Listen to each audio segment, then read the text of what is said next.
goes out to that guy sitting next to my flight to DC a few years ago. You didn't like The Dark Knight because, as you said, and I'm paraphrasing, it tried to be too many things at once. Well, sir, you're going to hate this movie because it is everything.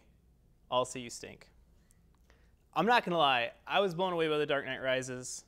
For those who have criticized director Christopher Nolan in the past for making his films too cerebral, Rises will surprise you with a number of touching scenes. By the end, I was left pretty emotionally drained. What can I say? I'm a crybaby.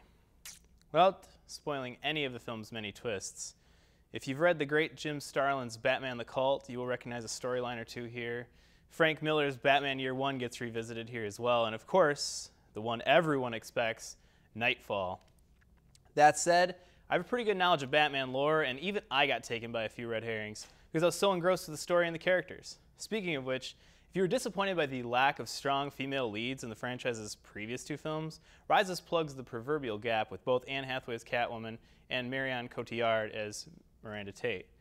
Unfortunately, there will be no Oscar in the future for Tom Hardy here as Bane, and it is a shame because he was excellent. His bald head and muscular physique recall Bronson, Hardy's breakthrough and perhaps his finest performance to date. If you haven't seen Bronson, check it out.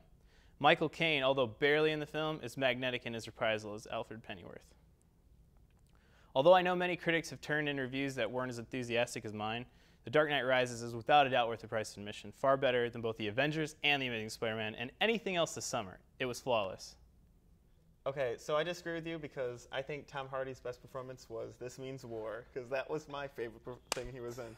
You're terrible. But I do agree with that Tom Hardy is just not going to get any kind of nominations for this. And he should. Yeah, because he was hardly recognizable in Tom Hardy. Like, we talked about this, that if they didn't have, like, the couple flashbacks where, like, actually showed him not as Bane, then, like, it would be hard to recognize him as Tom Hardy. Yeah, it would be impossible. And, I mean, it was hard for him anyways because he was always going to live in the shadow of Heath Ledger. Right, yeah. And like, there's no way he could get out from unfortunately, that. so will everybody. Yeah.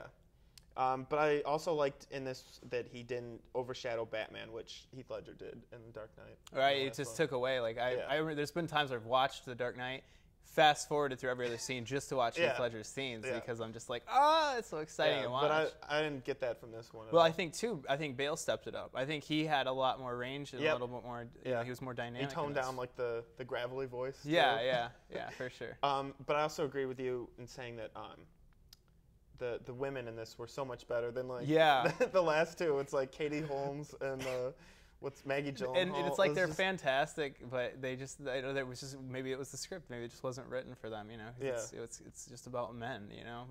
But this time, you know, they kicked some ass with those two. Yeah, and like I was right where you were because it was just like the whole time I was like, oh, I know this is what's supposed to happen, but then it's like, oh, you're gonna do it that way.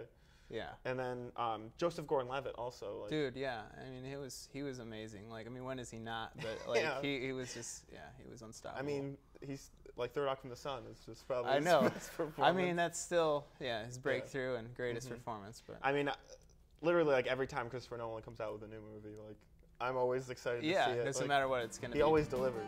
Fun and challenging. Let us know what you thought of The Dark Knight Rises. Was it better than The Dark Knight? Tell us in the comments below. Thank you for watching.